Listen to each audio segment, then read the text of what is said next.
Magandang araw sa lahat. Panibagong araw, panibagong paksa na naman ang ating tatalakayin ngayon. Tinalakay natin noong nakaraang tagpo ang kahalagahan ng wika.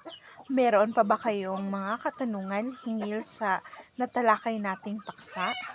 Batid kong lubos na ninyong naunawaan ang ating talakayan noong nakaraang mga tagpo. Kaya ngayon ay ihanda ang inyong mga sarili at ang inyong mga isipan dahil tatalakayin natin ang variety ng wika, kahulugan at mga halimbawa nito. Ang ating wika ay may iba't ibang variety. Ito ay sanhi ng pagkakaiba ng uri ng lipunan na ating ginagalawan, heograpiya, antas ng edukasyon, okupasyon, edad at kasarian at uri ng pangkat etniko na ating kinabibilangan. Dahil sa pagkakaroon ng heterogeneous na wika, tayo ay nagkakaroon ng iba't ibang varyasyon nito at dito nag-uugat ang mga variety ng wika ayon sa pagkakaiba ng individual. Unang variety ng wika ay ang idiolect. Bawat individual ay may sariling estilo ng pamamahayag at pananatili na naiiba sa bawat isa. Gaya ng pagkakaroon ng personal na paggamit ng wika na nagsisilbing simbolismo o tatak ng kanilang pagkatao. Ito ay ang mga salitang namumukod-tangi at unique sa isang tao. Halimbawa nito ay ang masayahin na pananalita ni Mark Logan, gaya ng mga kwento ni Mark Logan. At nariyan pa ang legendary na expression ni Rufami Quinto, "Go, go, go! Todo na to!" Nariyan pa ang makisig na pagbati ni Lole de Castro, "Magandang gabi, bayan!" At ang mga katagang ikaw ang bida sa kwento ng iyong buhay ni Charo Santos. Sa madaling salita, mas madali nating makikilala ang isang tao sa kanilang sariling tono o simbolo bilang pagkatao. Ang mga sikat na artistang ito ay mga halimbawa lamang ng mga taong may mga kataga na sumisimbolo o tumatatak sa kanilang pagkatao.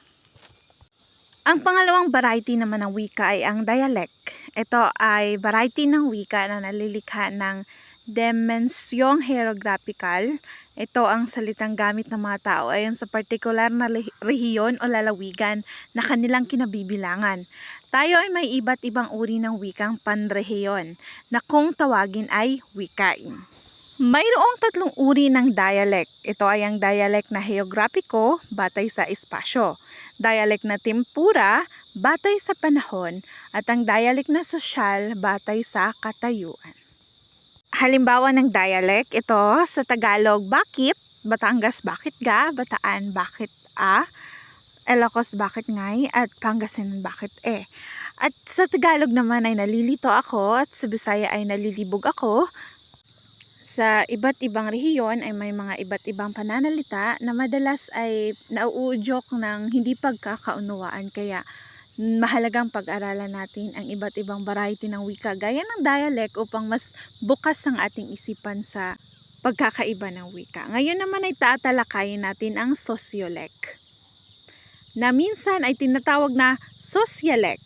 Ito ang pansamantalang variety lamang. Ito ay uri ng wika na ginagamit ng isang partikular na grupo. Ang mga salitang ito ay may kinalaman sa katayuang sosyal, ekonomiko at kasarian ng individual na gumagamit ng mga naturang salita. Halimbawa nito ay ang gay language na ginagamit ng mga third gender like color key, wala akong masay. Ginagamit nila ang tono at sariling wika sa kanilang sariling grupo. Like, OMG, it's so mabaho naman dito. Ito ay halimbawa ng pagsasama ng Ingles at Tagalog na salita kung saan may ibang dahilan. Wapakyas ako sa madra mo. Iba naman ito. Iba ang atake at iba ang pagkakahulugan. Okay, gore na tayo. Sa simpleng salita, ito ay pagsasabi lamang ng tara, punta na tayo, pero mas pinasosyal at sinasabing, okay, gore na tayo. Ngayon naman ay dumako tayo sa pang-apat na variety ng wika. Ito ay ang ethnolect. Isang uri ng variety ng wika na na-develop mula sa salita ng mga ethno-linguistikong grupo. Dahil sa pagkakaroon ng maraming pangkat etniko, sumibol ang iba't ibang uri ng ethnolect. Taglay nito ang wikang naging bahagi ng pagkakakilanlan ng bawat pangkat etniko. Halimbawa ay ang palangga o minamahal ng mga Ilonggo, kalipay, tuwa, ligaya. Tuhan, tawag sa Diyos ng mga Maranao. Oha, isa o ang pagbilang ng mga Ifugao at ang kahal, herayo, sayaw ng kasal ng mga taga-Kalinga Apayao.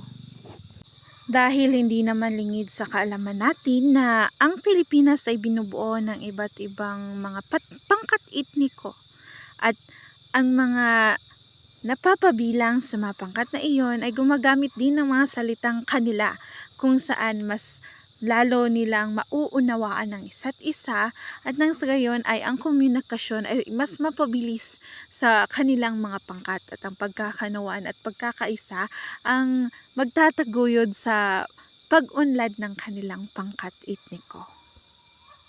Panglimang variety ng wika ay ang Ecolek. Ito ay ang variety ng wika na kadalasang ginagamit sa loob ng ating tahanan. Ito ang mga salitang madalas na namumutawi sa bibig ng mga bata at mga matatanda. Malimit itong ginagamit sa pang-araw-araw na pakikipagtalastas. Narito ang mga halimbawa ng Ecolek, ang mama at papa, nariyan din ang modra at podra. Meron pa mga erpat, ermat, mga kaibigan, beshi, sisi, kaibigan, mga dabarkads, taong bayan, madlang people, or mga netizens, gaya ng mga vlogs sa ngayon, kabataan, mga bagets, or mga millennials kung tawagin. Ngayon naman, ang pang-anim na variety ng wika ang Pidgin. Ito ay variety ng wika na walang formal na estruktura. Ito ay binansagang nobody's native language ng mga dayuhan. Ito ay ginagamit ng dalawang individual na nag-uusap na may dalawa ring magkaibang wika. Sila ay walang komong wikang ginagamit. Umaasa lamang sila sa mga makeshift na salita o mga pansamantalang wika lamang. Halimbawa nito ay ang "You're so funny talaga." Magkahalong Tagalog at English na mga salita na nangangahulugang nakakatawa ka talaga. "I don't like nga sabi," ganun pa rin, magkahalong Tagalog at English na salita na nangangahulugang ayaw ko na nga sabi. "Aray, it's so hurt." Ibig sabihin ay aray, sobrang sakit. Kung tutuusin, ito ay mga simpleng salita lang sa Tagalog na dinagdagan ng salitang English, pero ang tono nito ay mas pina-OA, may mga tono kung saan nakikita talaga ang kulay ng wika. Kung baga, ang Pidgin ay pakikibagay mo sa iyong kausap. Kasi ang iyong kausap ay nagsasalita ng ganyan, kaya nagsasalita ka din ng gaya ng iyong kausap upang kayo ay magkaroon ng koneksyon o magkaroon kayo ng pag-uunawaan kahit minsan ay napaka-OA ng pakinggan. Ang panghuling uri o variety ng wika ay ang Creole, ang variety ng wika na na-develop dahil sa pinaghalo-halong salita ng individual. Mula sa magkakaibang lugar hanggang sa ito ay naging pangunahing wika ng particular na lugar. Halimbawa dito ay pinaghalong salita na Tagalog at Espanyol, ang Chavacano, halong Africa at Espanyol ang Felenquero, at ang halong Portuguese at Espanyol ang Anobones. Iba pang halimbawa ng Creole ay ang Menombre, ang pangalan ko. Dodan de Logarto, taga saan ka?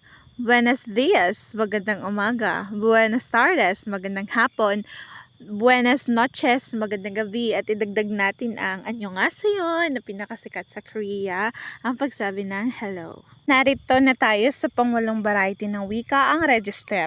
Minsan sinusulat na register, ito ay variety ng wikang espesyalisadong ginagamit ng isang particular na domain.